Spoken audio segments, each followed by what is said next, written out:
Good afternoon, everyone. Good afternoon, everyone.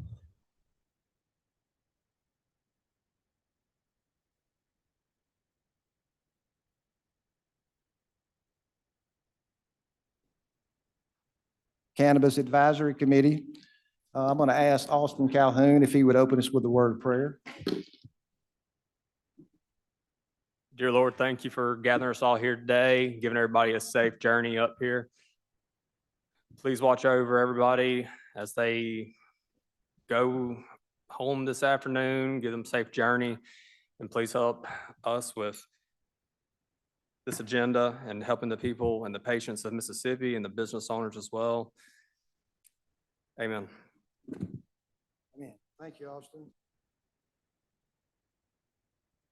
We've got a relatively short agenda today. We'll try to work through that. If we have some time at the end, we'll have a question and answer session, give some of you an opportunity to say a few words if you'd like.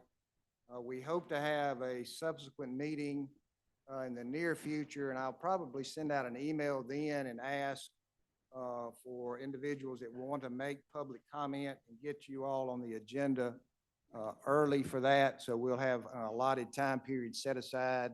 We will do the best we can today. We've got Jordan Ellington is our first speaker. He is an attorney in Colorado. He's going to speak through Zoom. Very experienced in the cannabis business, and I asked him really any topic of interest, but primarily to start and give us some ideas or some pathways or foresight on some of the things that may occur if and when rescheduling of cannabis is completed and goes through from 1 to 3. I think there are a lot of unknown issues in that regard. And I know Jordan is signed in. Jordan, can you hear us? Yes, I can hear you. Can you hear me clearly? Yes, we've got you good. So I've provided some biographical information to the committee members, but not everyone in the audience has that. So Jordan, if you would, when you get started, give us some of your background. I know you've spent a lot of time in the cannabis industry in many states, also have helped a number of legislators and legislative bodies to refine policy and legislation. And if you're ready, we'll just let you take it. Thank you, sir. Awesome. Thank you. And everybody bear with me. I'm not quite young enough to be perfect at technology, but I'm kind of figuring it out. So hopefully, let's see here if I can just share my screen successfully.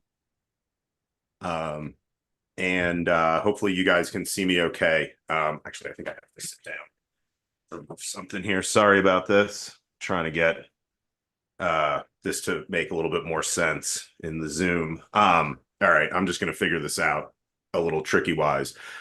So thank you guys so much for having me. I'm going to be looking down a little bit because you're stuck on a screen that's not with my camera.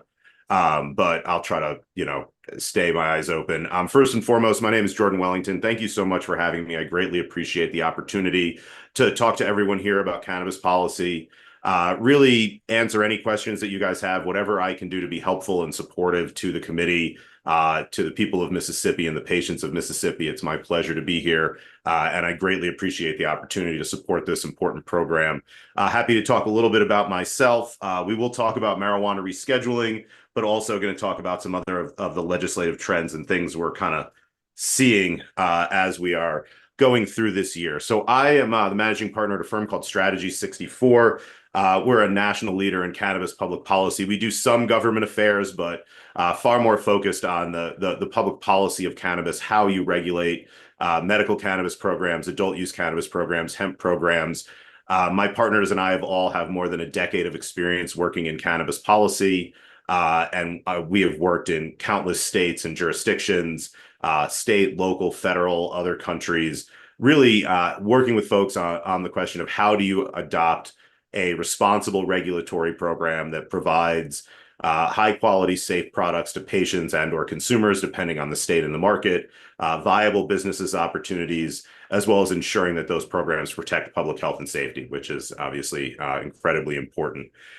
We have worked in just about everywhere you can think of and dealt with just about every cannabis issue you can come up with. I host a podcast called The Weed Wonks. If you're a podcast person, would love if you give us a listen. We have regulators, business members, advocates from across the spectrum on the show, just talking about anything and everything. So feel free to ask any questions on what we're talking about or any other subjects as we go through. I'll do my best to kind of work it in or field it, of course. So the first and primary topic I was asked to present on is rescheduling. And so the first thing that's important to note with rescheduling is that this all starts with the Controlled Substances Act. It's a federal law that establishes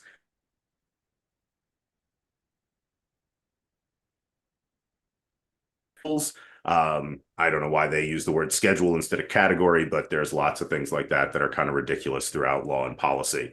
What it really means is basically an increasing categorization of the danger perceived by public health officials of each of one of these drugs, with Schedule 1 being the highest with high potential for abuse and no accepted medical use, which cannabis and now the half of the cannabis plant, the marijuana half of the cannabis plant, continues to fall into. So the conversation we're having now is about moving cannabis or marijuana cannabis plants with more than 0.3% THC dry weight by volume out of Schedule 1 and into Schedule 3.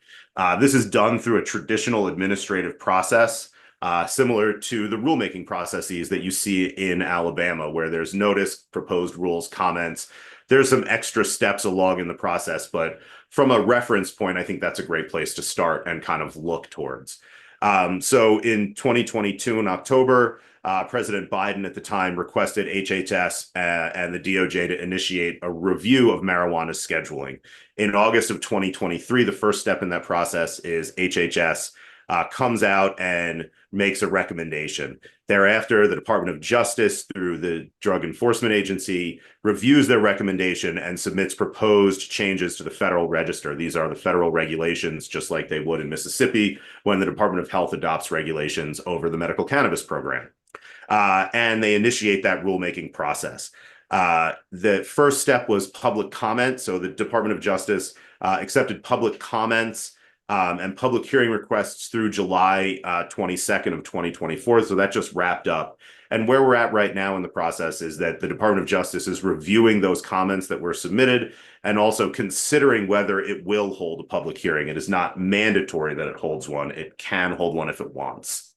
So why is this so important? Well, you know, there's been a lot of discussion, a lot of debate over a long time about why is this so important? Why is this so significant? With a lot of anti-cannabis groups talking about how this is the end of the world and it's the most horrible thing in the history of time.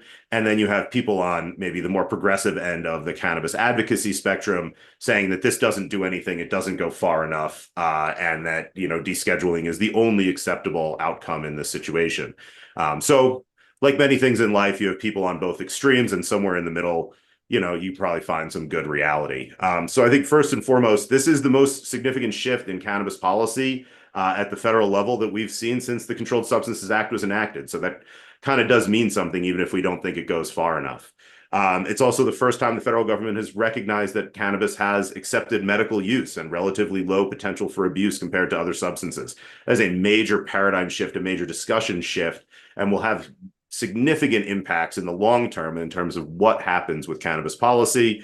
And it would lower federal tax burdens, research obstacles, and other things that we'll talk about in a little bit. So, you know, I'm not going to sit here and say that I think cannabis deserves to be in Schedule 3. If I was, like I like to say, if I was Yertle the Turtle and king of all that I see, I would deschedule and legalize cannabis and do a lot of other things. But I'm not, and we have to deal with the real world. And in the real world, we think this is a significant step that needs to be recognized. Doesn't mean it's the end of the discussion, end of the debate, end of the work. It just means that this is monumental and will have significant impacts. And we have to respect the fact that that's important and kind of, you know, basically appreciate our accomplishments, you know, revel in our success for a very short period of time, and then back at it because there's a lot more work to do. And that's kind of, at least on my end, how I feel about this one. Within this, I think there's a kind of maybe a nerdier and more policy wonk oriented angle here that we've been kind of really enjoying on our end at our firm. And that is the fact that 43,500 comments were submitted. So good for me. I'm not at the Department of Justice. I don't need to read all 43,500 public comments because that seems like it would be a lot. But for what it's worth, if you're interested, it does have a pretty handy dandy and useful search function. And why is that important? Well, if you have a search function, that means you can kind of check out what other people are saying and what people have submitted as it comes to this rescheduling effort. And as you can see here on this slide, there have been submissions from across the spectrum, and the ones that we've found to be particularly exciting and the ones that we really think have a lot of value across the board would be some of the regulatory agencies that we've seen submit comments, as well as government agencies that we've seen submit comments. A great example of why we think this is so important and the value that this could have across the board in a kind of unintended ways is there's a ballot initiative around cannabis in Florida. You may have heard of it. It's pretty close to Mississippi. It might be important. And that ballot initiative has become contentious. And as frequently happens in these conversations, my hometown of Denver, Colorado seems to come up from time to time when people who are opposed to cannabis legalization suggest that there are certain things occurring in our city that maybe aren't aligned with, reality and boots on the ground. And so when assertions are made about people who are trying to not have reform occur, suggest that bad things are happening in Denver, Colorado. The fact that the city and county of Denver submitted a written comment to the federal government talking about positive things about legalization seems to be relevant in that debate. And we think that there's all kinds of nuggets of gold to be mined within these comments for 100 examples of situations like that across the spectrum, right? The fact that all of these different governments, all these cannabis regulatory agencies, in addition to trade associations and advocacy groups, are coming at this from slightly different angles from their own experience and their own talking point, talking about how this is a positive outcome and has positive benefits. Has a significant impact on the long-term trajectory of public policy, both inside this process, but beyond this process. And we're very, very excited about kind of the treasure trove of assets that this will provide, in addition to the momentum that is being created. So a couple of things that are really important to note here, and this has come up a lot. So this is a fun one. This is like me going in the Wayback Machine to law school when I had to learn about constitutional law. And there was a long-standing Supreme Court precedent called Chevron deference. Chevron, because that was the name of the Supreme Court it came from. And without being a constitutional scholar, I think we can keep it pretty simple here and say, it basically said like, hey, courts should give a lot of deference to administrative agencies. If an administrative agency conducts a rulemaking process, looks at all the facts, and makes a regulation based on all the work that they've done, the court shouldn't supplant their own perspective over that administrative agency, that they should defer to them to some extent. Obviously not unilaterally, but it gave pretty significant leeway to administrative agencies, both state and federal, in terms of how they interpreted their own rules and regulations by making it harder to challenge those rules in court. The Supreme Court recently reversed that longstanding precedent and removed this kind of deference that would be given. So there's been a lot of speculation. We've been dealing with a lot of questions about why this might matter, why it might not matter. To me, it's kind of interesting in the sense that there's been a lot of pontification about what it means. And in my opinion, all it really is going to do is kind of stretch out the bell curve of potential outcomes and give us more options and more things that could happen. So, I mean, it might matter because there's greater opportunity for litigation. Anti-cannabis groups have already been raising funds, assuming things go to Schedule 3. Smart Approaches to Marijuana, or Project SAM, has already begun fundraising for litigation and challenges.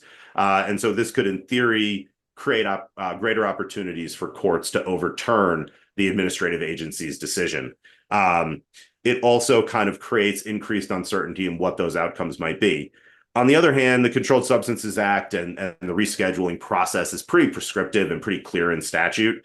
And so you could see situations where, challenges come up, but at the end of the day, the statute is clear and specific enough that courts kind of end up having to defer because of the specificity to the administrative agency, regardless of Chevron deference, because at the end of the day, the statute is going to control the outcome here. And then finally, it could also go in the other direction, And you could have more progressive organizations suggest that marijuana should be descheduled. And this creates greater opportunity for courts to overturn the Department of Justice's rule in the other direction. You could see a scenario where a more conservative court in Texas sides with anti-cannabis groups and says that, it should stay in Schedule 1. And then, a more progressive court in, say, California says this should have been descheduled. Look at this, that they were wrong in the other direction, right? Which, creates fun dueling outcomes and appellate processes. But I think it highlights the expanded potential outcomes that we could see from this. But I don't think it really is dispositive of, oh, this is going to help those who are against reform kind of seek litigation, and those who are for reform are kind of losers in this. I think it just expands those outcomes. And like many times in litigation, makes choice of venue, where you choose to sue, even more important than it may have been before, because, judges have more latitude, and choice of venue results in, to some extent, choice of the judges that would be overseeing the issue. So that's kind of where we are in the process now. What's next is kind of the next thing that we want to talk about. And so the next big question is there going to be an administrative hearing or not? In a lot of cases like this, you would see administrative hearings, but on the other hand, they don't. And if the DEA does grant these hearings, it doesn't necessarily mean it's kind of, 9 to 5, say your piece and everyone moves on. It could be a very long, drawn out hearing process. And so what's particularly interesting about this is, as in everything in American life, it's not just policy, it's political. In fact, it's more political than probably policy, as cannabis prohibition has always been more political than public policy oriented. And so with this fun little election that we have going on, it's going to be very interesting to see what the assessment of whether there should be a hearing, or whether there won't be a hearing. And I think some of that will depend on the reading of the political tea leaves of those involved in the process, and whether they think, a hearing would be advantageous or disadvantageous. Given the timing and the proximity to the election, you could see them foregoing a hearing because they would like to see this resolved prior to the election. But that's not necessarily what's going to happen. So that's the next big question that we're going to have. After that, there'll be a final rule adopted and put into the register. And then from there, the former challenges will probably start, and we'll start to see, once that happens, any aggrieved party will have 30 days to seek judicial review in an appropriate federal circuit court of appeals. And we probably are going to see that. So, like most things in America, when people don't get what they want, they sue. And we'll probably see some lawsuits about this. And then it'll really become a question of how they'll handle this, whether there'll be a stay of the rule or they'll allow the rule to go into effect while the appeal is occurring. So a couple more steps along in the process, at the very least, to see once we get to a final outcome, and, we'll see if that's even the end of the story. So there's been a lot made about the impact of rescheduling for both businesses and patients, which I think is really what everybody kind of wants to boil this down to is, what is this going to mean for Mississippi and the people of Mississippi? And I think that's really the most important question. And so what this does mean, first and foremost, is cannabis businesses will be allowed to take standard deductions that are currently disallowed by 280E. This is not an insignificant issue, and this is not some issue that only benefits business owners, as I think sometimes it's been painted out to be, right?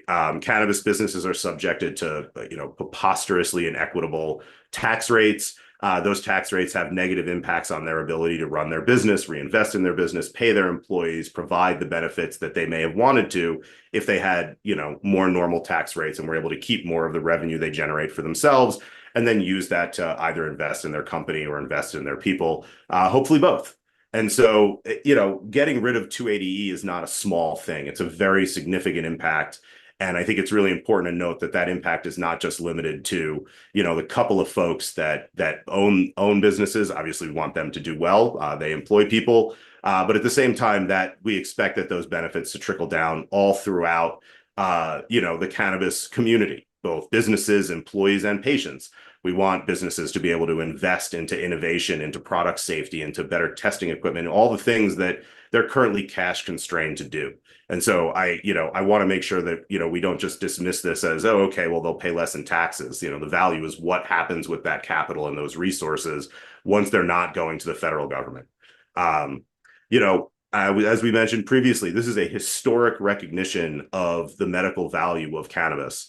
And that's going to be a huge, huge thing as we kind of continue on in this journey of ending federal prohibition, unifying the regulatory architecture at the federal level over the plant, and really finding all the different ways that the cannabis plant can be used to benefit patients, the community, society, whether that boils down to building materials to actually medical benefits. And so the idea that the federal government is actually saying, yeah, we were probably wrong and this actually has medical benefit is a big deal, and will have impacts, in terms of giving people political cover and other reasons why other states or countries might be able to move forward. It will reduce barriers to scientific and medical research on marijuana. I don't want to overplay that one in the sense where it's going to open up billions and billions of dollars for federal research. It just makes things easier. And anytime you make something easier at the federal level, there's more activity that will occur. But it's not like this is going to come with some, research funding source along with it. And then finally, there are some actual federal advertising restrictions that are imposed on Schedule I substances. And that would actually be removed if you remove it from Schedule I, and that would allow greater advertising and access to advertising by cannabis businesses, obviously noting that most states have imposed some form of advertising restrictions on cannabis businesses. So those would, of course, obviously stay in place unless they were challenged under the First Amendment or something like that. But it would probably, make it easier for cannabis businesses to advertise their products, to communicate with patients in Mississippi about their products or their business or their brand. And, in the long run, that's very important. I talked to a business owner this week who had to actually separate out his website from a cannabis side to a non-cannabis side. They're just a training and education company. Talk about something that's First Amendment protected, but they can't use normal advertising, Google adverts, all the things they would normally do because there were too many trigger words on their website that mentioned cannabis, and they had to basically replicate their entire business separately. So hopefully this is the kind of thing where, operations would be easier, communication with patients would be easier by businesses through this change. What it won't do is, as always, as important as what it will do. So federal criminal laws and penalties will remain unchanged. Prisoners will stay in jail, and people will continue to be arrested for cannabis-related crimes. So put it another way, the work is not remotely done. There's still lots of work to do to end cannabis prohibition and have cannabis regulated more consistently with the reality of the risks associated with the plant, as opposed to the propaganda that drove us to this place, right? So that's going to be, not going to change, and there's going to be a lot of work there to done. Interstate commerce will not be kind of authorized through this. There have been some suggestions that this would, lead to interstate commerce. I think obviously federal reform would, in theory, at some point take us closer to interstate commerce, but this isn't going to have some magic flip that gets switched by any means. Banking services will continue to be a challenge and remain difficult for cannabis businesses to secure. Hopefully, what it would do on that front is provide greater political cover to move things like the Safe Banking Act forward as more and more states come online, and as the federal government is recognizing that, cannabis isn't the devil's lettuce. And then finally, and I think something that's really important in cannabis markets today, continued ineligibility for bankruptcy protection. That's really, really important. Bankruptcy is a really important part of the capitalist structure where businesses kind of can grow or pass away and die in a way that allows the business owners and those to kind of move on with their lives. And what we see from time to time is cannabis businesses that probably would have gone into bankruptcy kind of stay alive as almost zombie businesses. And what they end up doing is sucking up market share for more viable operators. And so, we want every business in the country to be successful. We want everyone to have a great job that pays really well. But at the same time, if a business isn't viable and bankruptcy is considered the best option by those business owners, it exists for a reason, and having access to it is very important from an entrepreneurial sense and a critical component of our normal free market system. And so we would like to see that come into place for cannabis businesses, and I think it would make the market more healthy for everyone involved. So that's kind of the sum up on rescheduling. I'm happy to answer any questions that anyone has. or I can just jump on to a little addendum topic we threw on the end because we thought there was some interesting stuff that we've learned over the course of this legislative session that I was going to share with everyone prior to going into full wrap-up mode, and just open it up to questions on anything else. Jordan, I just have one question about the 280 business tax deductions. I know that's not in place yet, but can you comment on, it seems like I've seen a few articles that some of the larger companies have gone back and refiled and had some success with some of their expenses. May not have anything to do with that at all, but is that something that's taking place? And do you think, or have any indication if the business expenses for 2024 will be allowed to be deducted? Yeah, so those are kind of excellent questions that I'll try to hit in order. So first, the question is, we've seen news coverage about certain cannabis businesses claiming that they're no longer subject to 280E and therefore don't have to pay 280E taxes, or even requesting refunds for past years during which 280E has been paid. I am not a tax attorney, first and foremost. I am not an expert in this area of tax law at all. I had a colleague and friend of mine, Nick Richards, on my podcast, and he talked about some of the legal theories that people are pursuing, to try to obtain some of these refunds or argue that they're not subject to 280E in terms of taxes. This is not an endorsement of any of those legal theories. I just find the conversation absolutely fascinating. And it goes into all different kinds of directions about Supreme Court precedent, the Farm Bill, and all of these other kind of different angles and approaches that people can take. I've talked to many tax professionals who think this is a great idea and people should drive forward and do it. I've also talked to many tax professionals and attorneys who are like, this is absolute nonsense, and the IRS is never going to take this. And these people are really putting themselves at risk. So, it is happening.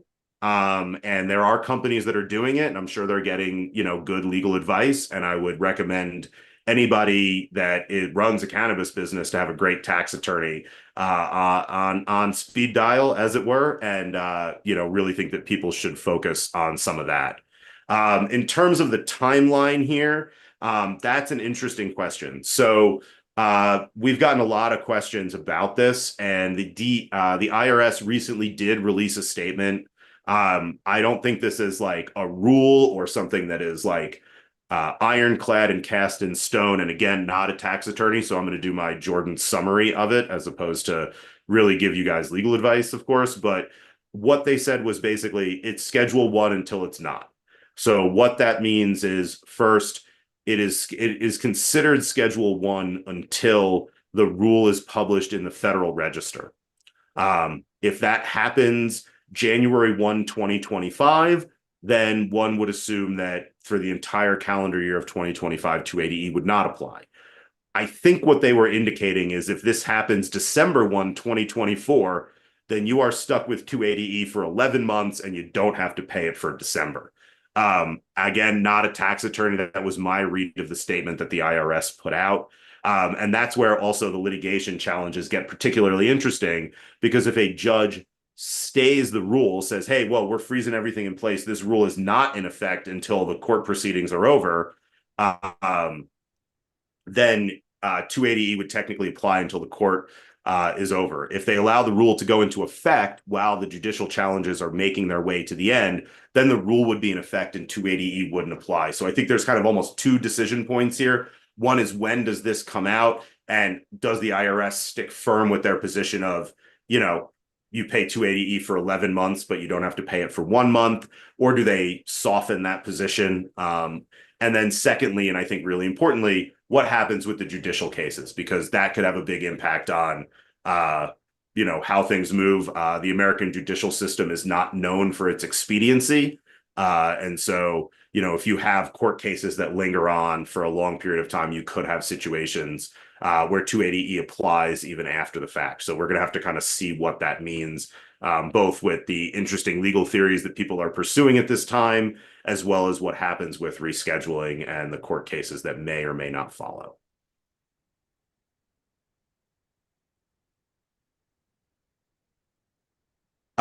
Cool. Well, I'm going to jump on and then again, happy to answer any questions about just about anything. But oh, I guess I do have one more slide here on this. So, and just some quick notes here on kind of what it means in terms of patients, in terms of businesses. And then finally, I think it's important to note that, this will bring regulation of the two sides of the cannabis plant closer together. The federal government divided the cannabis plant into two different markets, essentially. And, get anything that brings, the same products better into regulatory parity, with a focus on, business opportunity and public health and safety, I think is a good step in the right direction. So there's one other thing I wanted to spend a few minutes on, just because I think it's particularly interesting. Our firm runs a subscription service called the Cannabis Policy Advisor. It tracks all the different legislation everywhere in the country, and we kind of issue all these kind of interesting reports and stuff that our team sees based on all of our experience in the field. And so we kind of took a look at all the different legislatures around the country and what we were and were not seeing happen in 2024 to identify what are the trends that are emerging and or sustaining or dying down. And the first one that I think is particularly interesting is this is going to be the first year where we have not seen a new cannabis market created via a legislature. What we mean by that is either a medical marijuana market or a medical to adult use transition. This is going to be the first year in a very, very long time a single legislature will not have passed a bill allowing legalization to move forward. There was legislation vetoed in Virginia. A bill in Hawaii died, although the advocates there obviously will continue pressing forward. And North Carolina continues to struggle to get its medical program through both the House and the Senate. The Senate seems to be very supportive, but the House has stalled that. And then particularly fascinating is New Hampshire, which is fascinating because they had a task force come together and make recommendations. And they were one of the few states in the history of cannabis policy that we've seen actually consider a state-run model. And there was a lot of back and forth about what a state franchise model could look like, how that would impact the medical businesses. And in the long run, the bill ended up dying. And I think the reason that that is particularly important is if you look at the political situation in New Hampshire, none of the viable political candidates are supportive of cannabis reform. And so because efforts in New Hampshire died, we believe that it will be many years until success can be achieved in that state. In contrast, Virginia will have things moving forward and elections coming up. And one of the Democratic hopefuls is very supportive of reform, and one of the Republicans is not as supportive. But there are at least, supportive candidates that will be on the ballot.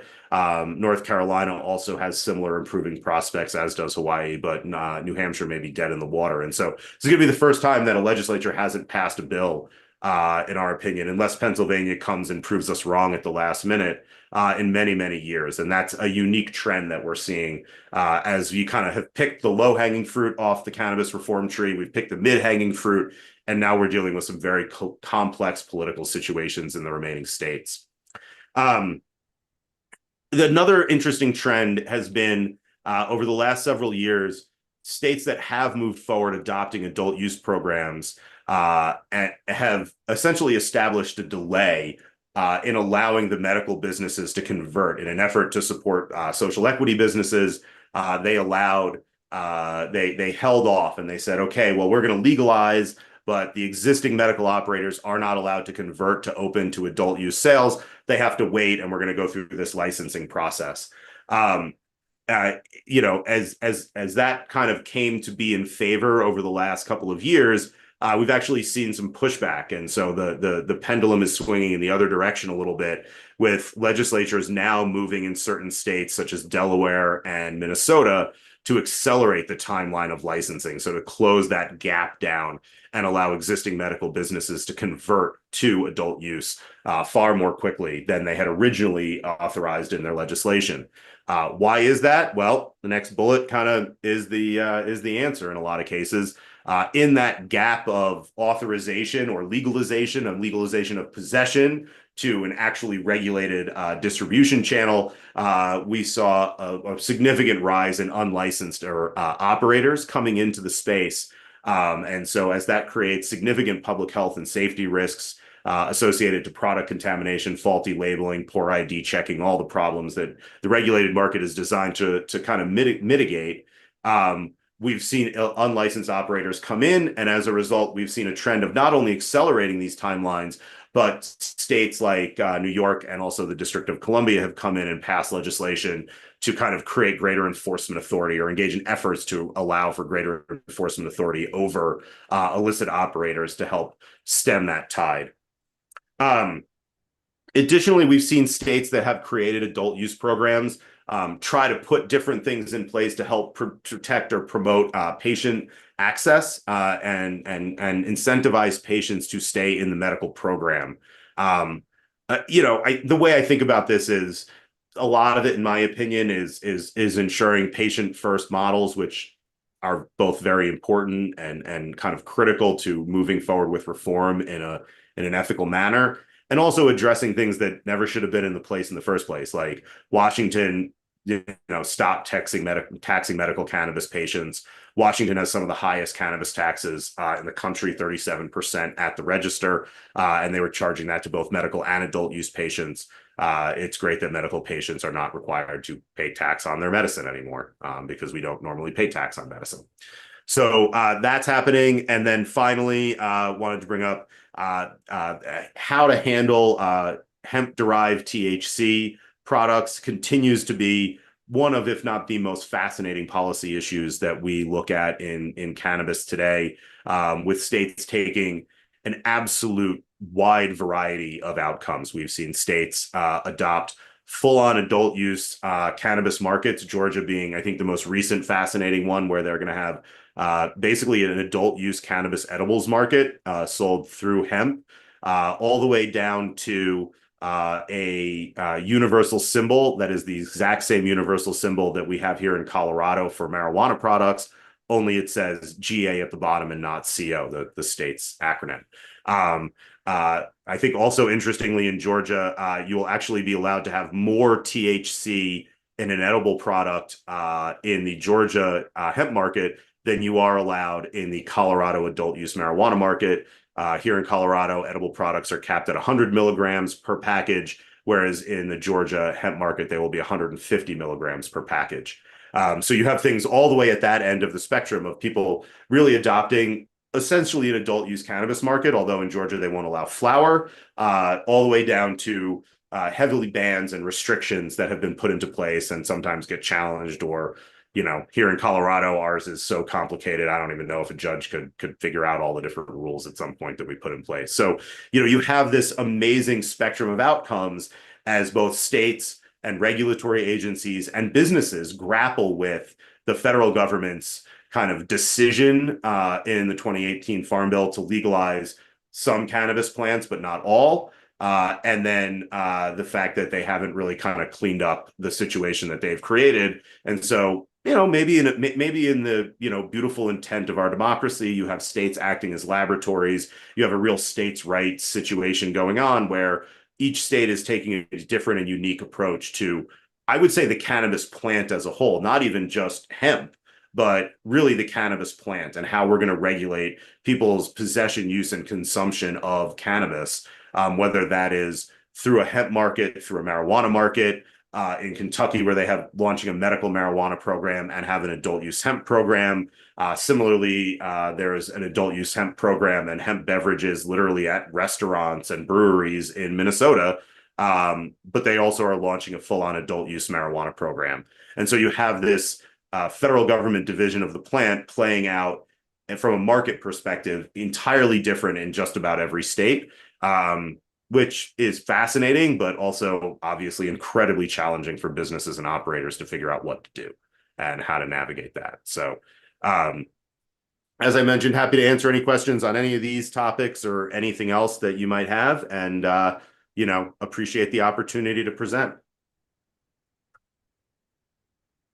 I guess I'd be in trouble if I didn't also go to the end here. And if anybody does want to get in touch with me at any time, please shoot me an email or leave me a message if you call that number. But email is always easy and best, and happy to provide any help I can at any time.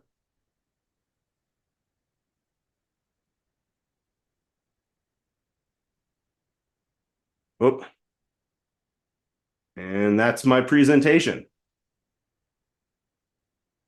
There we go. Thank you, Jordan. Does anybody have any questions? Anybody up here? Jordan? Jordan, we appreciate your time, and it may have been on that information, but if you'll email me your podcast information, in fact, I didn't know you did that. I'll be happy to share that with all the license holders and forward that on. Yeah, absolutely. It's just called Weed Wonks.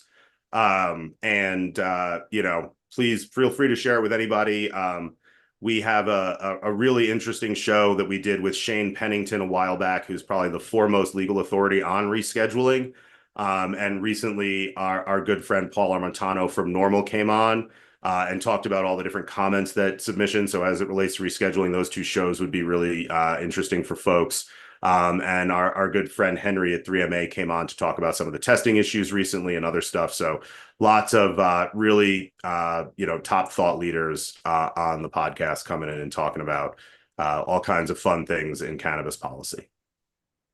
Great. Well, thank you very much, Jordan. We appreciate you. Thank you. Awesome. My pleasure. If anybody has any questions, I'll hang on until the end of the meeting. And of course, please feel free to shoot me an email anytime. Great. All right. Thank you.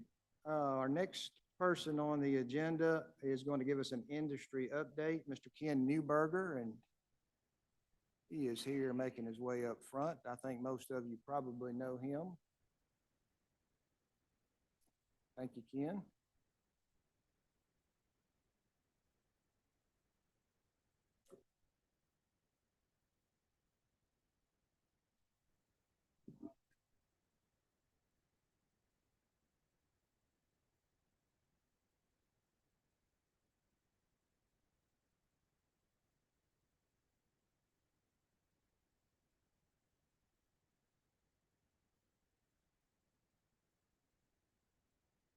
Hey, is it on now? Great. So about 2 or 3 weeks ago, someone out in California who's an expat from Mississippi called me and they said, we're thinking about coming to Mississippi. They're from Kemper County originally. And they're really excited about it because the Mississippi market is exploding. And I said, what are you talking about? We have 43,000 patients and it's moving along very swimmingly, and that's nice, but it's not exploding. And he said, I thought you had 90. And I said, there's some serious problems out there if you think we have 90,000 patients right now. So I started digging into a lot of the numbers. I requested a lot of stuff from the Departments of Health and Revenue. They were very kind enough to share a lot of this information. I also want to thank one of our members, 3MA, River Remedy, for providing some of the trends that they've seen. And I put all that into this short presentation. For our members, we're going to be doing a full deep dive report. We'll also produce it for the departments, the legislature, and the advisory board. But this is kind of a quick snapshot as of today. So if you go to the next slide. So as of right now, we have in July, we have 393 awarded licenses. Over half of that are all dispensaries. Only 158 of the 199 dispensaries are open, but we are quickly approaching a very active dispensary market. Other than that, it's a pretty decent breakdown of remaining license types, with the exception of cultivators and micro cultivators. We have a lot of cultivators and a lot of micro cultivators. If you go to the next slide. But the way that all breaks down financially is on this slide. I know this is kind of an ugly graph heavy slide, but I just want to put the excise tax up there. The July numbers that I have there, what I did is I took the actual active patient count at the end of July and had an estimated retail and wholesale numbers based off of what the Department of Health and Revenue gave me. So we did roughly $8.3 million of retail sales in July, plus or minus probably about $100,000. And so that's an average spend, assuming everybody in the state with a card purchased something. It's an average spend of about $196 per patient. That's going to come up later in the presentation, but it's very important that we know about what each patient is spending throughout the market of the active patients. If you look backwards at June through December of 2023, where we had an unspecified count of about 33,756 patients at the end of December. The active count didn't get distinguished until about May of this year. We did, in those 6 months, $28.8 million, or $28.6 million of retail sales, and we estimate the wholesale at 45.7% of retail. That's where I get the wholesale number from. And if you look ahead at the past 6 months, January through June, we did significantly better as we added more patients. The patient spend breakdown has gone up as we added more patients. People are spending more as they get into this. But it's still, there's speculation of how many patients are actually purchasing once they get a card. And then finally, looking forward, if we continue to grow at 48 active patients a day, which is about where we're at over the past 2 months, about 48 active patients enter the market a day. We'll have about 49,000 patients by the end of the year, and we anticipate about $55 million from July 1 through December 31st. So all in all, that puts us just at about 98 million of retail sales for this entire year of 2024. So I think the big thing to say is a lot of people thought this was going to bring in good money as a business driver, and I think about $100 million that's a good chunk of change to say this is an active and working market. But it's not booming like the folks in California who called me thought it was. If you go to the next slide. I asked for a breakdown of where we're at on all of the conditions. If you look at this, the conditions that we're seeing get the most certified are kind of the ones that we anticipated when the condition list was made. You know, a lot of chronic pain patients, a lot of cancer patients, some PTSD. It's a lot of stuff, a lot of people who are using this cannabis as a symptom management issue. People are not really gravitating to the kind of panacea idea of cannabis, which I think is good because it's people who are using it more appropriately and in conjunction with their doctors. So you can go to the next slide. All right, so this is the fun one. I decided to examine how we looked versus Missouri, Arkansas, Arizona, and Florida over the 18 months of their first 18 months of their program versus us. So if you look, you know, you got Florida, who goes from roughly 25,000 patients to a little over 200,000 patients over 18 months. Arizona stays kind of consistent. They didn't have an 18th month reporting. They just had 17 months, so it stopped short there. Missouri, they went from 0 to 68,000. And we have gone, like I said, to about 43,000 in that 18-month period, which a lot of people call me and say, hey, we don't have as many patients as all these other states. But if you go to the next slide, this is the really telling one.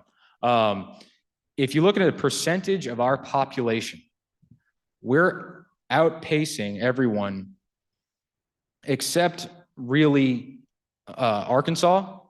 If you look at how much of the percentage of the population, we have about 1.4, 1.37 at the end of 18 months. And the Arkansas had about 2.7 at the end of their 18 months. However, what happened in month 12 of Arkansas's patient program when they were actually issuing cards and selling cannabis, in month 12 was COVID. So what happened at that point, everybody's staying at home. They're not spending as much as they were. And they had a temporary emergency permission of telemedicine. So within 6 months, they did more cards than they did in the first 12 months. And I think that the uniqueness of COVID actually drove that. So a lot of people look at Arkansas and say, hey, we're not growing as fast. I actually think we're growing as fast as they would have if COVID hadn't been a thing, because they're still only at about 3%, a little bit more than 3%. They have 105,000 patients right now as we're speaking. And they've had their program for 6 years, and we're at 1.4, and we've had ours for a little over a year and a half. You can go to the next slide. And this is my last slide. I just wanted to throw in some other factors about what's going on in the market right now. Obviously, medical cannabis is always going to be competing with the black market. I know that Jordan just spoke a little bit about hemp. We call that the gray market because it's an unregulated industry in a lot of ways. The hemp market is asking for a lot of regulation. And I think if that gets appropriately handled, I think that'll make it easier for medical cannabis to operate. I think some of the regulatory burdens that we have in cannabis are things that we're growing through. I know one of the kind of unique ones that everybody I've talked to talks about is the security footage. You know, keeping 4 months of security is 4 months. Is it 3? Is it 6? You know, those are the kinds of things that I think we're working through as a program, and those are going to be, you know, financial burdens that just hit the industry for better or worse over time. Oversaturation of businesses. So the reason why I brought up the patient growth over the past 18 months is to show we're actually growing about as good or if not faster than a lot of other states. But we have, when you look at how many businesses they have versus their patient count, we are so over indexed. We have probably about 2 to 2.5 times more businesses than are needed to sustain the amount of patients we have. When that hits equilibrium, we won't know because that's in the future. We'll never know what actually happens. But that oversaturation of businesses is going to create a lot of friction and tension in the market, as I think everybody in this room who's in the industry feels every day. And then finally, I put this up there just with the comparison of the states. Mississippi income, you know, Mississippi per capita income, this is 2022 data is where I pulled these numbers. We're at 48,000 per capita income, and the other 4 states that we're looking at, the next closest is Arkansas with 54,000 per capita income. That discretionary income is seen very, very much. I mean, we're spending about $196 per patient. If you look at Missouri, when they were 18 months in, they were spending about $371 per patient. They've got an extra, you know, $13,000 worth of income per person, you know, average to consider spending on cannabis. So that's going to get factored into where we see money move from patients who are, you know, between spending money on rent, spending money on transportation, other medical needs that they might need, because most patients have several medical needs that aren't just seen by treatment through cannabis. So we see that coming into full swing with where the money gets deployed that enters the market. So that's really it. I just kind of wanted to put an overview of where the numbers are, what the spend we're seeing is, and the business breakdown. So with that, I'm open for any questions, but I just wanted to give a quick snapshot. Yeah, and I do have a question. You may not have this. And I always thought that part of the medical market would really transition the illegal market over more so than it has. And I just thought that. I had no data or anything. But do you have any gifts or seen estimates of what Mississippi's, what you call the black and the gray market, dollar-wise is? So when we passed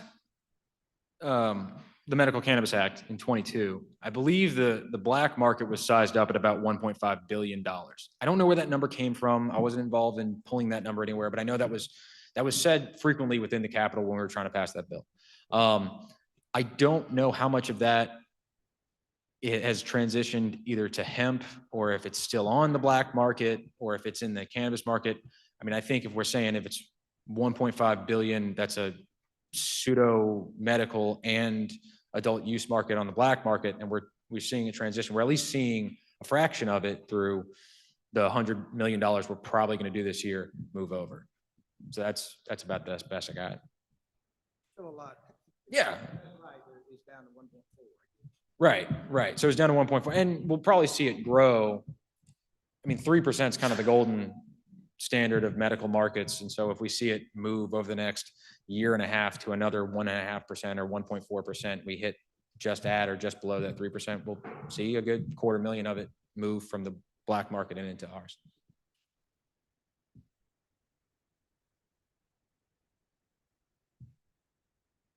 That's it? Ken, Okay. appreciate it. Thank you very much. Ken, can we get a?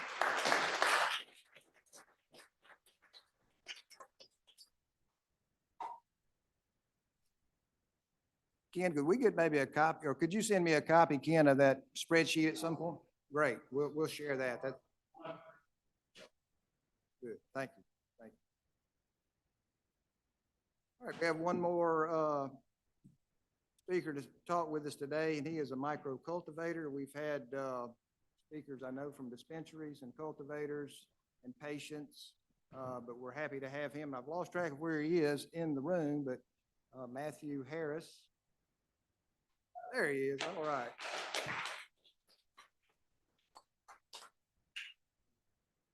Matthew, I'm going to ask you to give us some of your background. You've got you and your wife, not an unusual, but an impressive professional background. So let us know that before you get started, if you would, please. Yes, sir. I just want to say thank you all for having me and letting me come speak to you all today. Like you said, I'm from the medical field. My name is Matthew Harris. I've been a nurse in the medical intensive care unit at the University of Mississippi Medical Center since 2013, so about 11 years now. My wife is in pathology. She's a pathologist. So we both have a medical background. We run Smoky River. We're a micro cultivator in Clark County, Mississippi. We're a Tier 1. But I've been in the medical field for about 10 years now. I've worked through COVID. I've seen a lot of sickness and illness there. I've seen a lot of potential for medical cannabis to actually help people. And that's kind of what drove me into this market, is seeing so much suffering and dying there in an ICU. I mean, we have a super sick patient population here, and that's what really piqued my interest in all this. So I've also been a part of value analysis at UMC. I've also done a lot of infectious stuff. We are the infectious unit there. I was part of a special response team too, and hazmat certified. Thankfully, I've never had to use that, but just to give a little background about what I do. So there's been a lot of talk about the new CFU regulations. And there's a lot of concern about how that's going to affect small businesses. And so what we would like to see in a lot of ways is, excuse me, sorry. So what we're seeing, and excuse me, one second. So what I would personally like to see is if we could potentially differentiate between beneficial and harmful CFU counts on these tests. You know, because we've known for hundreds of years. You know, there was a scientist in 1896 that did a study, or he had his own microbes that he actually put on tobacco leaves that he said influenced the taste and smell of things. So, and there's also beneficial microbes that we know that help with shelf stability and shelf life. And so we know there's beneficial microbes there. And if I'm not mistaken, I'm not sure that we're differentiating between what's good and bad in a lot of those colony forming union counts. And I feel like enforcing that in that way is going to hurt a lot of small businesses in the long run who can't afford some of these bigger machines that are being used to lower their CFU counts. For instance, the irradiation machines that are being used that have already been bought. There are companies now that are irradiating products that are not labeled as irradiated products. Now we use irradiated products in the hospital all the time. We use irradiated blood for immunocompromised patients. And I'm not saying that's a bad thing, but there was a study done about irradiated things that showed that just because it was irradiated didn't necessarily mean it was safe. It's safer than or cleaner than non-irradiated in a lot of cases, but it still showed that irradiated product produced endogenous toxins in the smoke that was consumed. And so it's not a foolproof way of doing things. And what we don't want to see is that be a silver bullet that just thinks that just because you can go irradiate something that's just going to fix it and make it okay. You know, we know that clean grows and clean SOPs are the way to go. But we feel like this is going to hurt us in a way where, excuse me, I got tripped over my words. One example that we want to use for reference is Florida. Florida has a 100,000 CFU limit on their patients. They have 800,000 patients in their patient population, and they have not seen problems with that number. There's not patients beating down the doors of the hospital there. They're sick from having too many colony forming units in their cannabis. And to my knowledge, we have not seen that in Mississippi either. And so if there's no sick patients from the current regulations that we have, and we know that changing it to 10,000 CFUs is going to hurt small business disproportionately, then I feel like it would be worth looking at and seeing if there's any kind of adjustment that we could make possibly to that was maybe a little more evidence-based. Than it seems like the 10,000 CFU count on that was a little arbitrary and not necessarily based on what's going to make people sick and not make people sick. So another thing.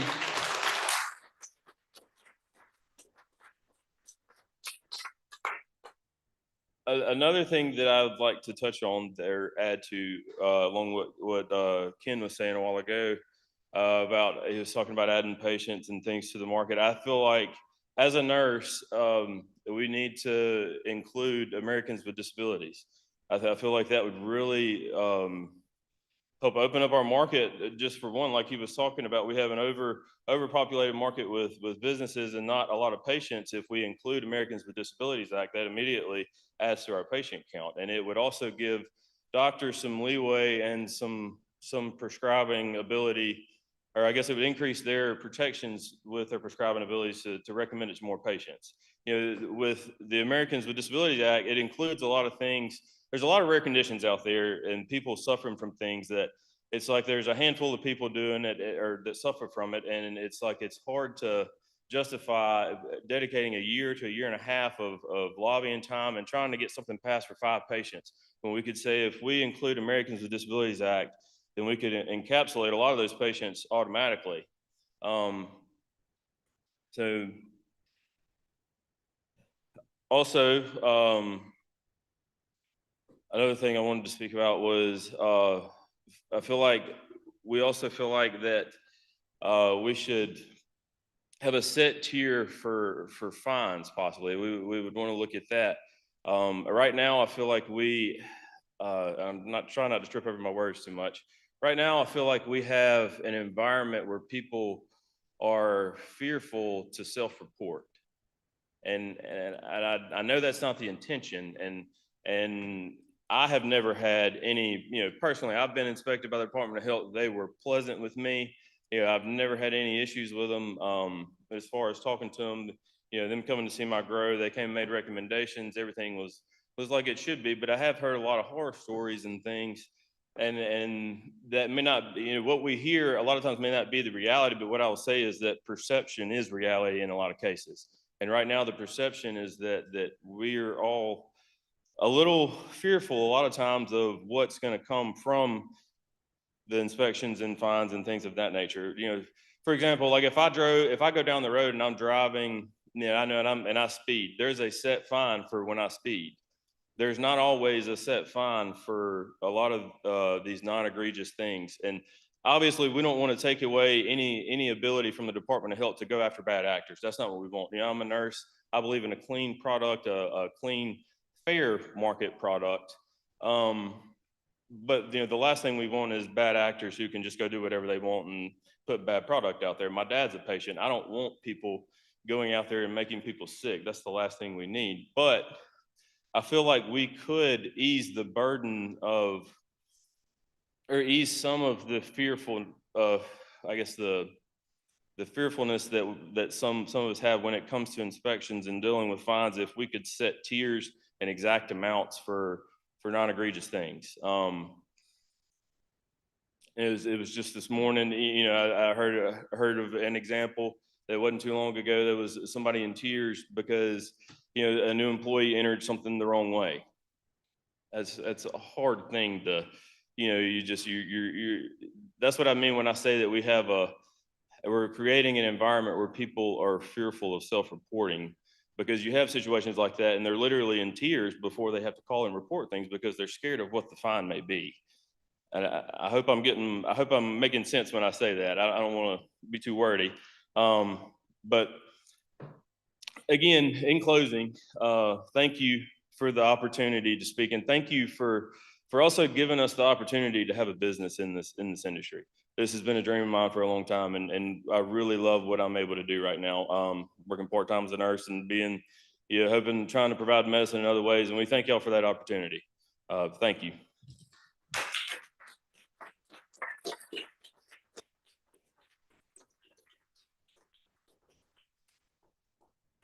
Before you leave, could I ask you a question? And because it doesn't need to be too technical for me, but can you explain to the extent you know how the irradiation machine works, what that process is? I mean, I just don't know, and it may help us if you. Well, as I'm not I'm not an expert on these machines, but from what I understand, there's a couple of different options, and they're extremely expensive. Some of them are up to $500,000.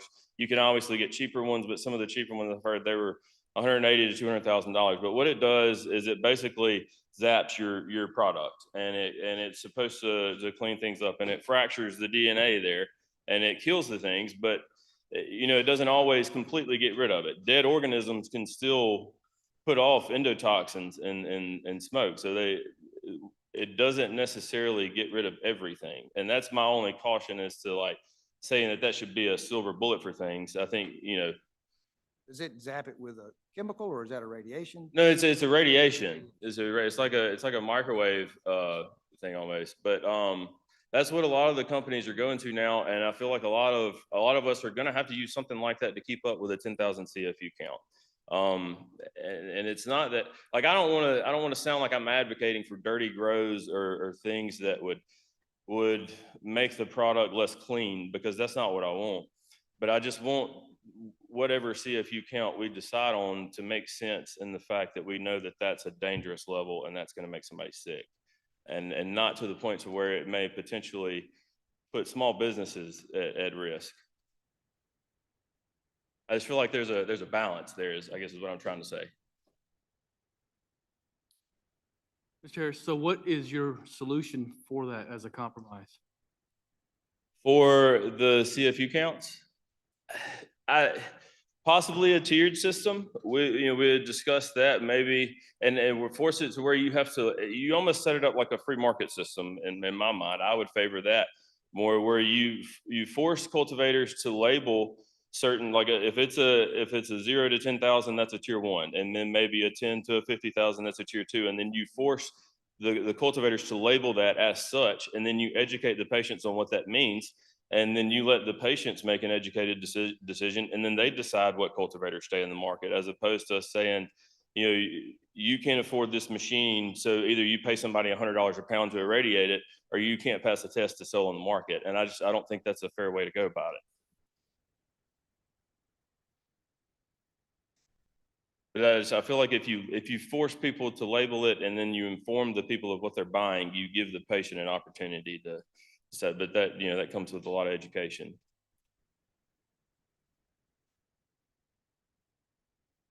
Is there a standard? Do you know what other states do? So the other states, I'll be honest, most of the other states, they use a 10,000 CFU limit. Florida uses a 100,000 CFU limit. I don't know of any study that shows specifically that greater than 10,000 CFUs is going to make you sick. I mean, like we already test for things like aspergillus and the galactoman and all that the crazy weird the immunocompromised people, they get these weird things. We test for them all the time in the hospital, but we're already testing for things like that on the test. I guess if we're going to limit how many colony forming units you can have, I feel like we at least need to try to differentiate between what's a beneficial microbe there and what's not. So that way somebody's not being penalized for having a beneficial microbe that could actually be beneficial to the plant and stability and shelf life of it.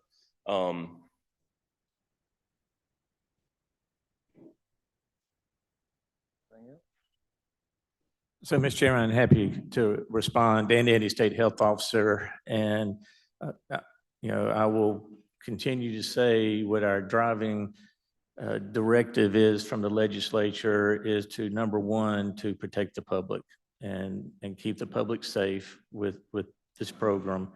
And then number two, to not get in the way of the program unnecessarily. And as a regulator, I'm a very big believer of government getting out of the way where it makes sense.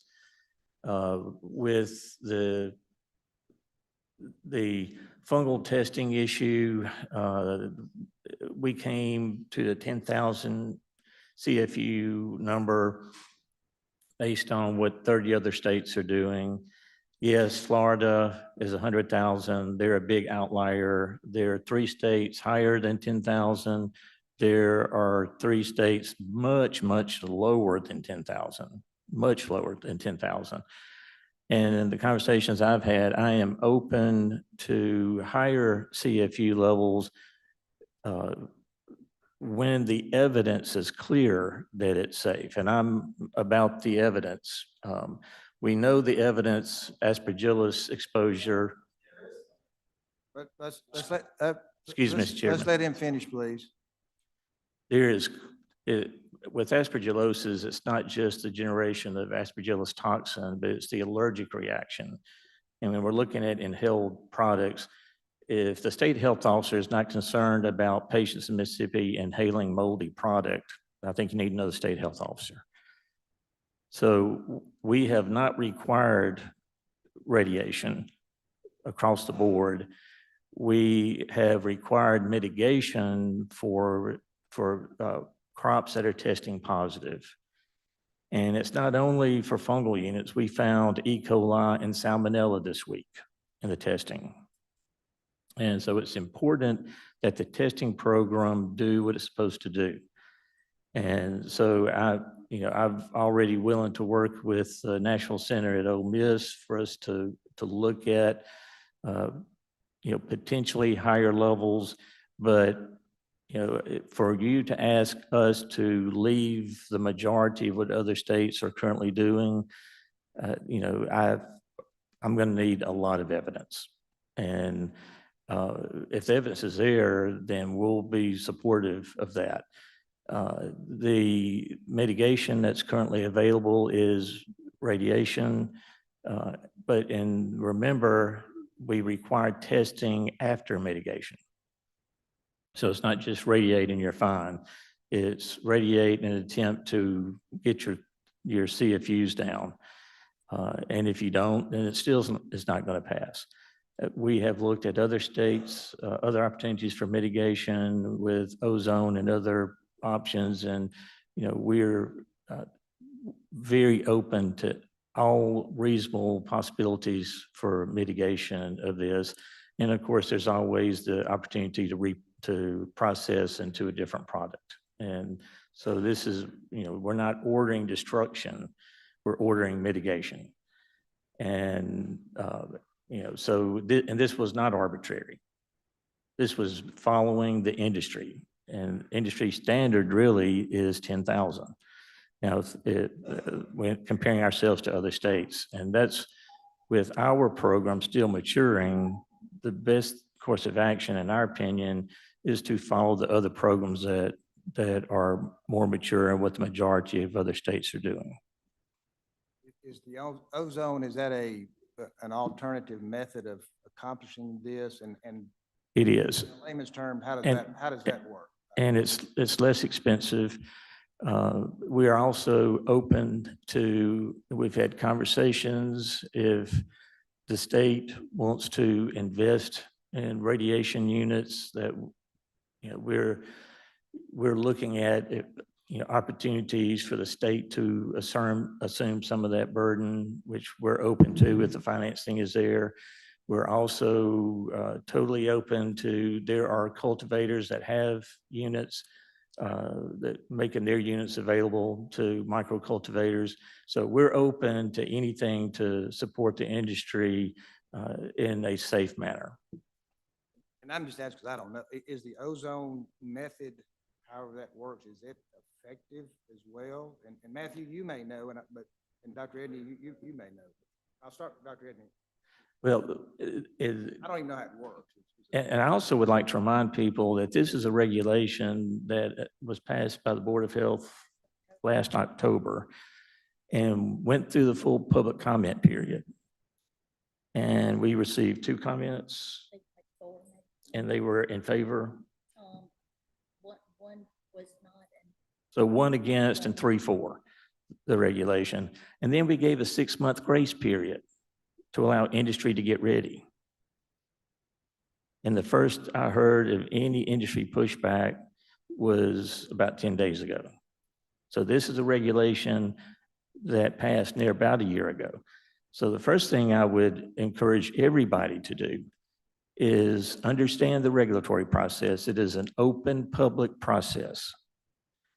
And there's opportunity for comments. We take comments seriously and oftentimes pull back and rewrite regulations based on comments, especially from industry.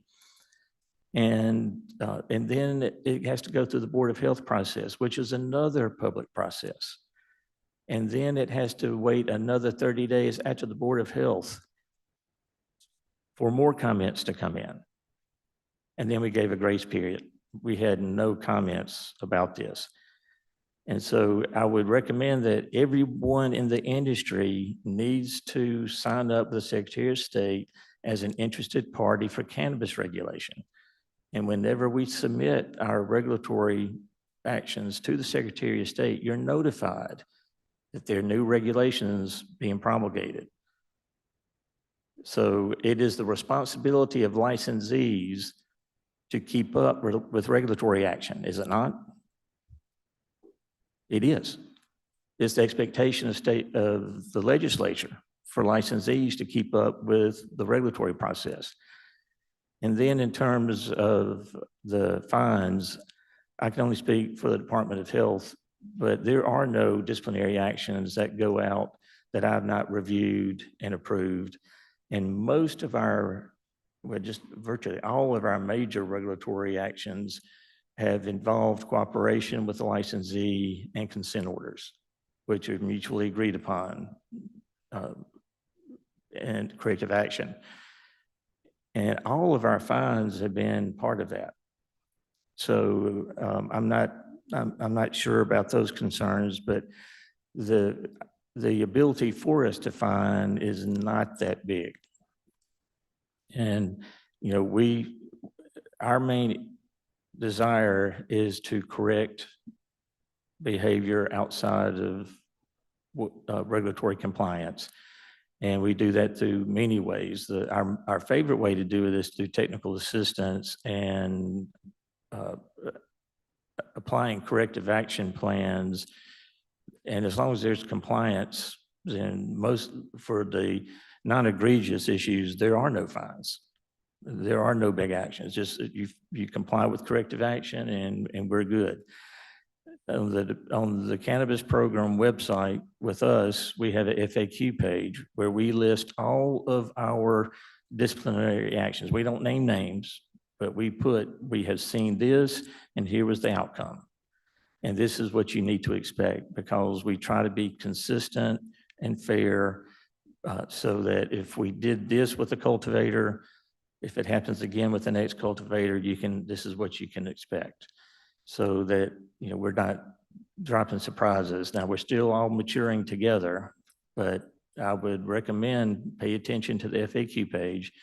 And as it's updated with new actions, you'll have an idea of what to expect. Because I think that's a very valid comment. We don't want people afraid. And I can promise you, I'm not going to sign a corrective action when someone has self-reported there was no harm to the public and we have a game plan to fix it. You know, Chris and I don't get any money off the fines. That goes to the state treasury. Representative Yancey gets it.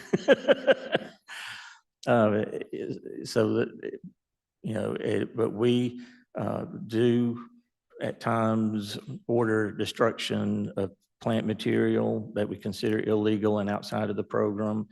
And usually it's about fixing the process that led to the non-compliance. And that includes all levels of licensees, including laboratory. I mean, everybody. All right, thank you. I'll let Matthew sit down in a minute, but I guess, Doctor, it's an acceptable.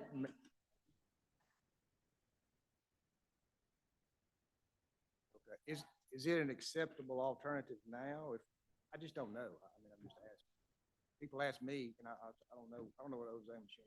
I think the best answer is we're looking, and I've asked Laura to look at all the other states, look at every reasonable, effective opportunity for mitigation that will protect the public from contaminated product, and we'll be open to it. And our safety net is the retesting component. Because however the mitigation happens, if it passed retesting, we're good. So it's not prohibited. If it works, fine, okay.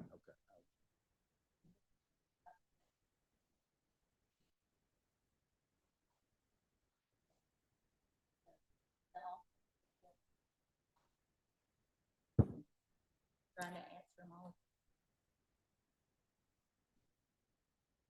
Anybody got any other questions for Matthew before Matthew, thank you, sir. Good job. You have anything else you want to add? No, sir, thank you.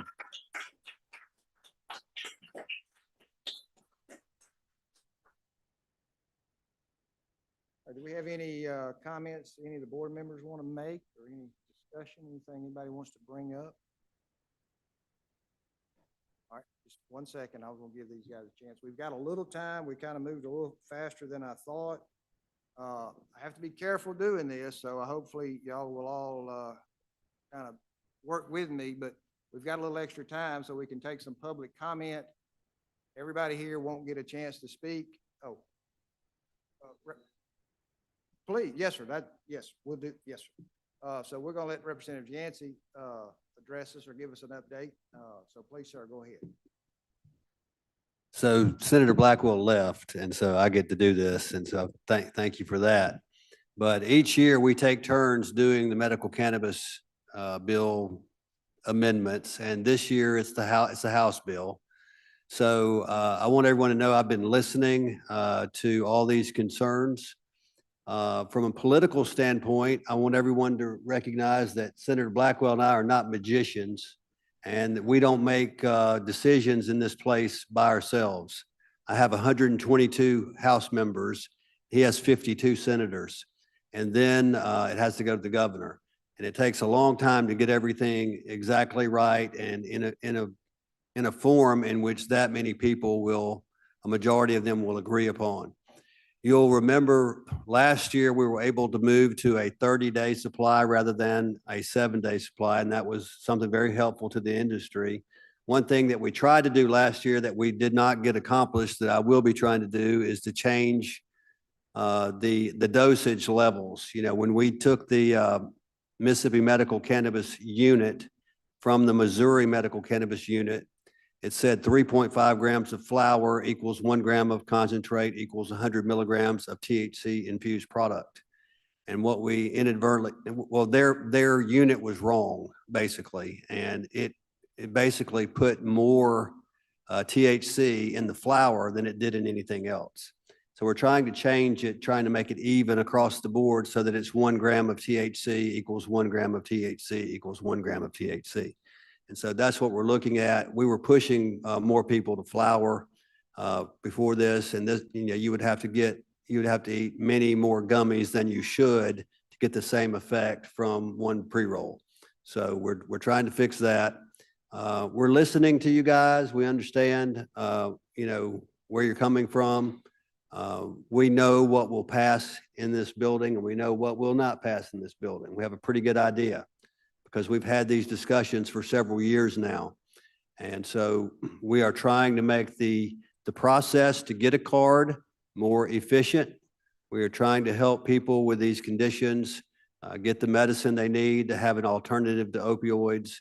We believe that this is, we're doing the right thing. And so I just want to reassure you with all of that, you know, we're for you and we hear you.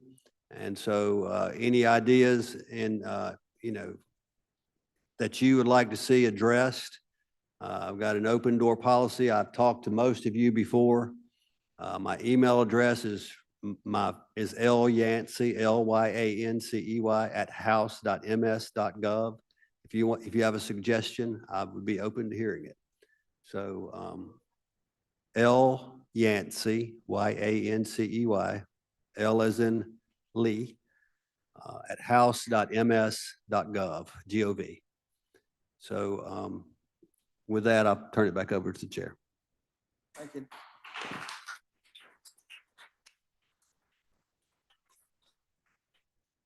And I'll just reiterate, and I think all of you here know that Senator Blackwell and Representative Yancey have really carried the ball for all of this. And I kind of just viewed it from a distance last session. Don't spend much time up here. There are 1,000 things going on every day in the session. And if the recipients of the information are not familiar with it, or it's confusing, or it's too much, and they're not really for it anyway, it's very easy for somebody to say, no, let's move on to the next thing. So I would encourage you all that the representatives from your area, and try to keep the topic list this big and not this big, that we've got 2 or 3, 4, 5 serious issues. And we really want you as our representative to listen to those when they come up, and then explain it to them. If they have questions, go through it. And most of the time they'll say, yeah, that makes sense. But if you get, these folks are busy. You get a stack of papers dumped on you, it's hard to understand all that stuff. Not to understand, but to take it all in a short period of time. So anything you all can do in that regard is very helpful. And on that note, so we'll take 4 or 5 folks for comments. We are going to try to have a subsequent meeting soon, and we'll line up more public comments. We've done that in the past, give everybody and put them on the agenda, but we're here now. Does anybody, ma'am, I know you've raised your hand first.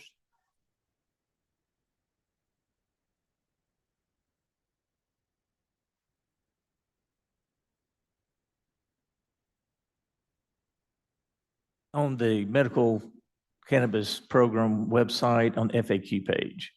And I stay on Laura to keep it up so that everybody can see, there's transparency with the regulatory actions, that we don't disclose the names. So we're not calling people out, but we're just giving examples of what we're seeing and what the actions were.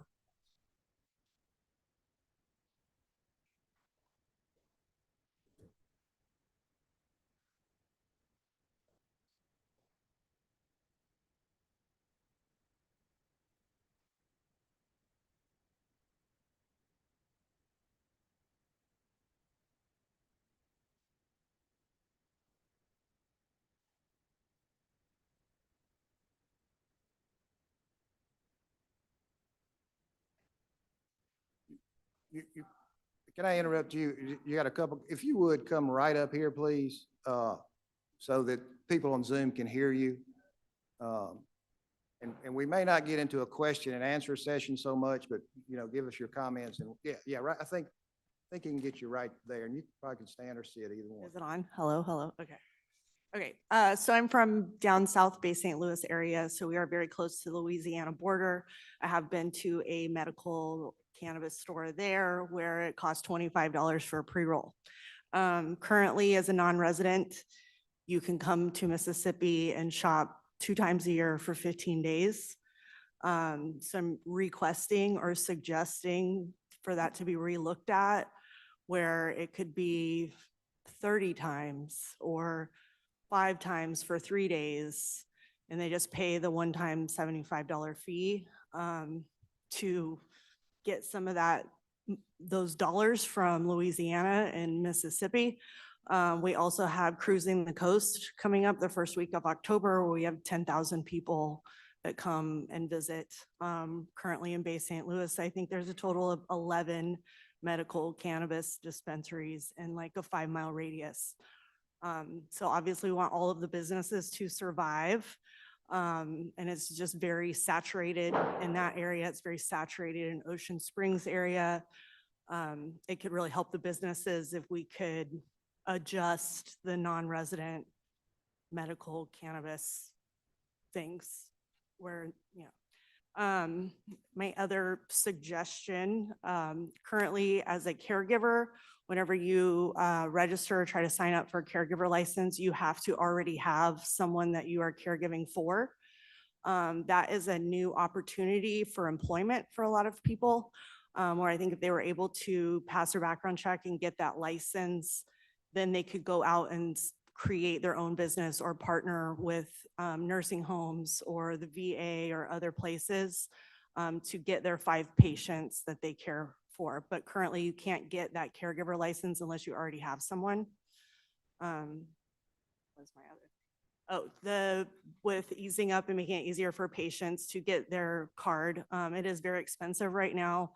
As 3MA said, the wages are not very high. We have a lot of people that are living on fixed incomes.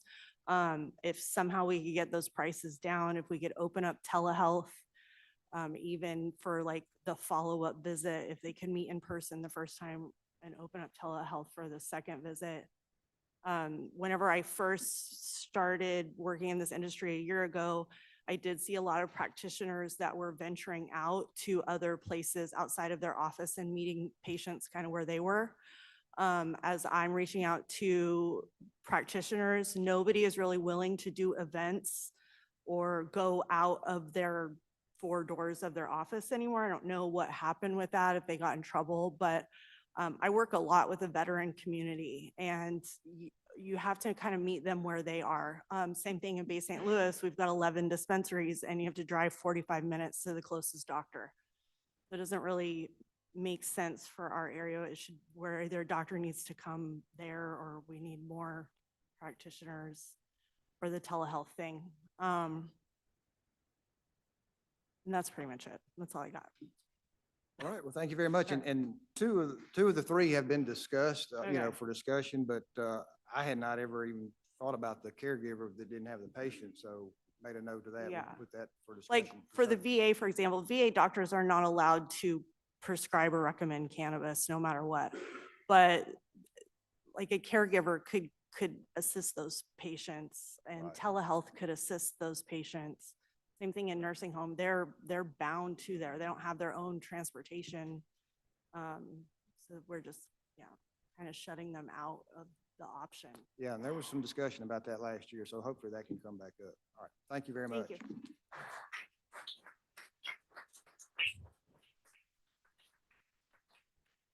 All right, Mr. let's Chairman, go- I think it's important to point out, we do allow telehealth after the first visit. I totally agree. We need to facilitate. So we have that opportunity now to do telehealth visits. It may be certifiers not willing to do it, I don't know, but the first visit has to be in person. We did try last year and it failed in the legislature to allow hospice patients to be exempt from the in-person visit, but we didn't get that through last year. But you can do telehealth now. And then this is important. We need industry to understand. For every Representative Yancey and Senator Blackwell that are champions, we have those who are just as powerfully against, and they wear me out. And the biggest thing that triggers them are the mail-out cards. So that I can show you my cell phone, a whole list. You know, look what I got in the mail, or look what a constituent got in the mail. And they expect us to stop all that. So, but in terms of the events, we're very much supportive of doing the events, except you can't have certifiers doing events at a dispensary. And that's happening. And that's when we intervene. When we find out there were events where the certifiers and the dispensaries are working together, that's prohibited in statute. And we have to act on that. And most of the time, Laura will work with them a couple of times and say, look, you can't do it this way, you need to do it this way. We have had a couple of licensees that have just been stubborn. And, I'm not going to apologize for enforcing statute and enforcing regulations when we've tried to educate and provide technical assistance. But I will tell you, for me, the majority of complaints I receive about that are from legislators. Yes, sir. Mike Lewis. My law firm is in Oxford, Mississippi, and I have a beginning cannabis cultivation operation on the very, very verge of opening. We've given the department notice of the 30-day inspection, so we're just about there as far as construction.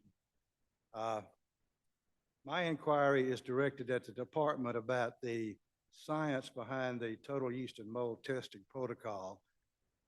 The test, respectfully, is not whether regular order was followed in adopting the regulation. We're sure that it was, or even how many public comments were received, because we know that everybody's too busy to keep up with what the legislature and the department are doing.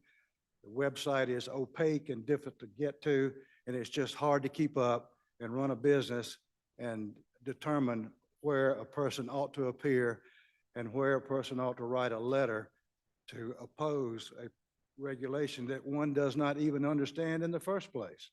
The test is not any of that. The test is whether the department was arbitrary and capricious, meaning what is the science behind the regulation?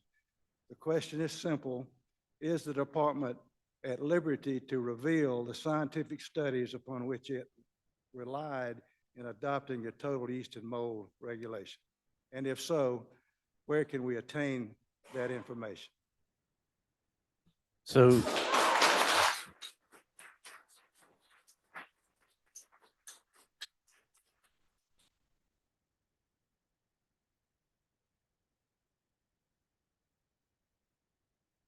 may I answer now? Yes, sir. First of all, the comments are by email. You don't have to appear in person, and you don't have to write a letter. You can submit comments electronically. So we make it as easy as statute will allow. I am happy, I don't consider it arbitrary. I'm happy to defend ourselves in litigation how we need to. When we're following industry standards, I think that's important. The industry standards are important. Now, I believe I shared with you that I'm happy to review other evidence.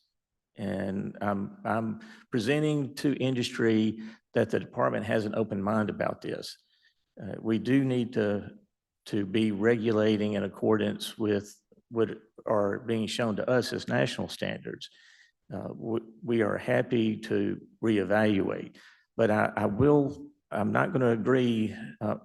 All of us are busy, but we still, as a licensee, it is your obligation to be part of the process and keep up with it. So I'm sorry that we're busy, but the public safety is critically important. So just please it's so much easier for us on the front end of regulatory action to adjust and to answer these questions and to work through what's best for the program and what's best for the patients than it is doing it 6, 7, 8 months later.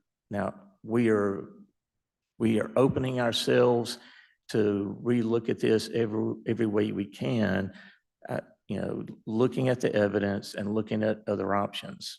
And we have been doing that over the last 10 days since we received comment from industry. So I'm not sure what else you want us to do other than to relook at things, consider any data that y'all have. I told you we're going to be working with the National Center to OMIS on this issue. I want us to get this right so that the industry can be healthy, but first and foremost and always is protecting the public. I did not hear the answer to my question, sir. And that is, are you at liberty to share the scientific information that you relied upon in adopting this regulation? I will be happy to get you. Excuse me. Let me say something. I'm not the chair of this committee. I think I'm here just as sort of the legislative liaison. But if you guys could, we're making great progress here. If you're sitting out in the crowd, if you could refrain from commenting, or, if you want to come to the mic, come to the mic. But as far as applauding everything or yelling out, that's not going to accomplish what you're trying to accomplish. We are trying to work with you. We're listening. We care. So if you would, let's keep decorum. Thank you. Yes, sir. The answer about the sharing of the scientific information, Yeah, I will share what we have. I told you we based it off industry standards, which I think is a reasonable thing to do. But do you have evidence to submit to us to challenge the regulation? I'm sorry, sir. I do not. I am a cannabis cultivator operator. I do not have that information whatsoever. So and I'm happy to review any evidence out there to support us raising the CFU count. Very, as I said, very happy to do that. And our standard was to follow the national standards in the industry. If y'all disagree with that as a Mississippi industry, I'm happy to receive those comments. Would the agency respond to a freedom of information request for that Always. information? You would do that? We must do that. Very good. All right. Thank you, sir. Thank you, Mr. Lewis. Let's try to get, let's try to get two more comments if anybody would like to do that. Yes, sir. Well, we want the people on the Zoom call to be able to hear you. So if you come up here, please, sir.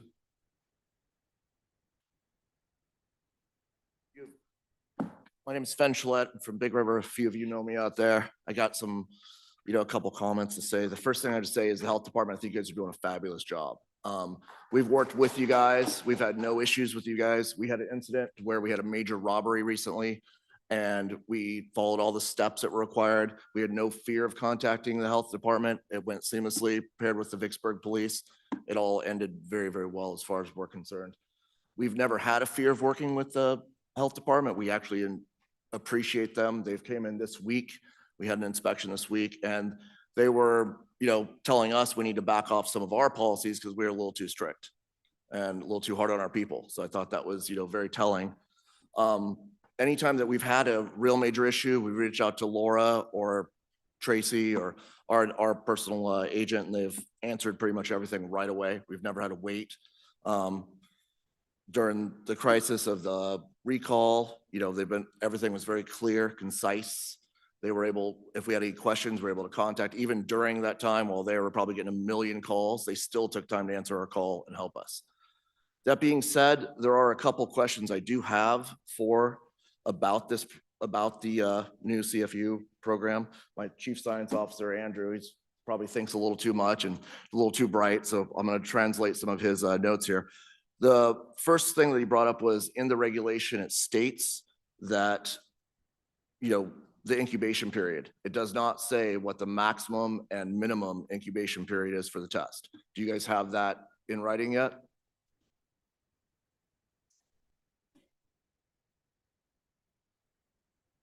Okay.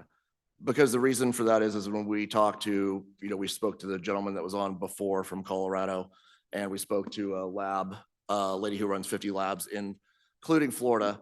And she had mentioned that if the incubation period isn't right, even something that is passable now won't be if you incubate it too long. So that is a big concern.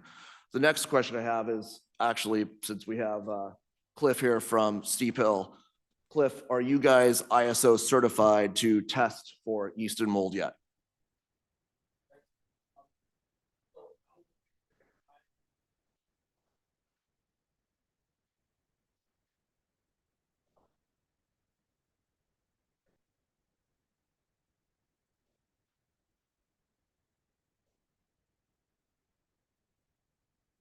So, a big concern of mine is as we're going through and, some of the farmers are living from crop to crop. It's literally everything they have wrapped up in that crop. Without the lab being certified and guaranteeing accurate results right now, I think we're pushing ahead a little too fast. I don't have an issue with the 10,000 CFU. If that's what the state wants, I'm all for it. But I have an issue with if we don't have an accurate testing guideline to reach that number, because we'll never hit it, because the test won't be accurate. Stuff that's deemed safe will go out and it's not safe. Stuff that's safe will get destroyed or ruined. So that's, a big thing. And then the variance, there's got to be a little variance in the testing also, because I know for a fact, I've been experimenting over the last 14 to 15 days with Steep Hill. We've used ozone in California for a long time. So we've been experimenting with it. And we took some deliberately dirty sample, submitted it, got our number, and then we treated it with ozone and wiped it out. Got a clean pass with it. The problem is the system that Steep Hill is using right now, they can't quantify the exact number that was wiped out on it. So so I said, well, the only way I'm going to know how long to ozone a product, because I want to ozone it as little as possible, because it actually hurts the product. So I want to ozone it as little as possible to get the right count. So the only way to do next step scientifically would be to take those same samples and re-ozone them for a certain time periods. I did 3 more samples at 15, 30, and an hour. Sent them back to Steep Hill, and they actually came back dirtier than the original sample. When I approached Steep Hill and said, there's an issue with this, there was a lab mistake made, and that's fine because I'm testing right now R&D, but what if this wasn't? What if this was someone's whole crop on the line, their whole income, their whole business on the line? Then we have an issue. So all I ask is that before we roll this program out, which I'm all for public safety, and I'm all for rolling this program out, that we make sure that the labs have enough time to prepare themselves, their people, and their machinery to do the testing accurately. And I'm not going to speak for Cliff or his lab people, but I'm 99% sure that if you spoke to them in a room by themselves, they might say they want a little more time also. And I think that's something that needs to be addressed before we roll forward with this. Yeah, I appreciate those comments very much, and I had already told Laura that we're going to put regulatory action on this on hold until we can meet today, and I would have a chance to hear from industry. And I know it sounds like a broken record, but we blew 6 months of grace period. And I'm just challenged to know why there was no discussion about this for the last 6 months. We could have, taken care of all this over this grace period, but I'm happy to extend it. And I said, I had talked to Chairman Yancey, I'm happy to extend it for a limited amount of time with a game plan, and we want everybody to be able to comply in a reasonable way and not impact negatively their business. And so we will work with the lab industry. We will work with y'all, but I needed to hear that first that this was a pervasive concern, and I'm satisfied that it is, and that there's a game plan, that we're not talking about a 2-year extension. We can talk about a matter of months extension to allow industry to go ahead and catch up if everybody will promise to go register with Secretary of State, because you get a nice little email prompt that, hey, there's new stuff. And I think y'all want to know when there are new regulatory actions. The other thing I would very much appreciate, y'all know we were given 4 months to build the program, and we had been building on the fly for 18 months. And I know we've not gotten everything right. And we have opportunities for improvement with previous regulatory action. We are wide open. One of my favorite things to do is to eliminate regulation. And so I'm very open to receiving comments on things that just aren't working, things that just don't make sense. I'll have to say, for me as a physician, as an internist in private practice for over 32 years, it makes sense to me to have clean product. But we all need to work together to get there. I appreciate it. Thank you for your time, sir. Thank you for your comment. One more. Yes, ma'am, right there. Oh, I do want to say as well, I want everybody to know that you do have an appeal process. If you're getting a crazy reading from one of our lab licensees, you have the right to appeal it to us and let us take care, look through to make sure that we can confirm that your reading is correct. Okay, and I think his comment was right on point that, I get calls from cultivators and you all talk a lot, but there are a lot of cultivators that are one failed crop from letting 8 to 10 people go and closing the doors down. That's how close it is. So one test, if you didn't have an opportunity to do that, your business is over, or could be. So it is Now, very important. that we the don't testing- allow lab shopping. So you don't, Yeah, I knew you that. can't test here, you don't get your right answer and you test over here, but you can escalate it up to the confirmatory lab. Yeah, thank you. Yes, ma'am. Hi, my name is Elizabeth Fader-Hosey. I'm a cannabis patient here in Mississippi. And I noticed that no one's really speaking for the patients, the patients today, full force. So, but I will reiterate what the good sir up here just said, is that has anyone in here in the cannabis industry made a profit yet or made any of their money back? Anybody? Okay, so the numbers look good on the graph. And let me preface this by saying we have an incredible program, an incredible cannabis program. It is so helpful. Myself personally, I have benefited greatly from this. I take less prescription medications, less over-the-counter medications. I'm really educating myself about how the medicine works biologically, how to shop for it. The fact that you can scan your product with your phone and see exactly what's in it is incredible. We should never lose that portion because, if you know what's in the product, you know which products will work best for you. And so we do have a great program. But I will say, if the industry side of it doesn't do well in terms of diversity, that will negatively impact the patients because we'll have less choice in terms of products, and then the prices could also skyrocket. So some of are over in Louisiana, I know that, a few multi-state operators have kind of dominated that market. And the medicine there is not only limited in what you can get, but also the prices are much higher. And so we really want to make sure that the small businesses too can survive, because the cannabis patients, we need that. We need that diversity. Because each plant is unique in what it offers. Each plant has a different combination of essential oils and terpenes and cannabinoids that work in our bodies. And so we have to have a diversity of products out there for the cannabis patients to use. And so I'm just here today to say thank you for this program.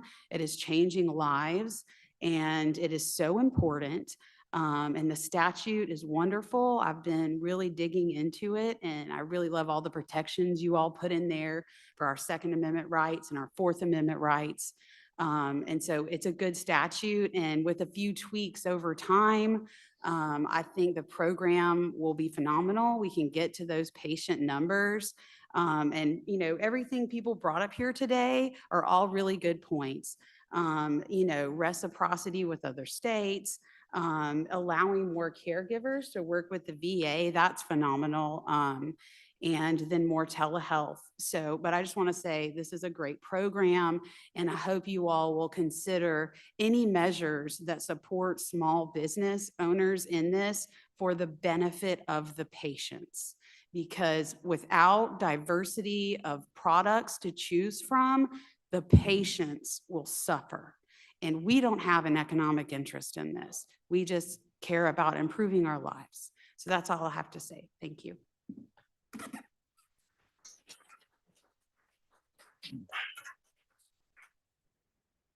All right, thank you very much. Let's set a tentative next meeting date, if we could, for October 24th at 1:30.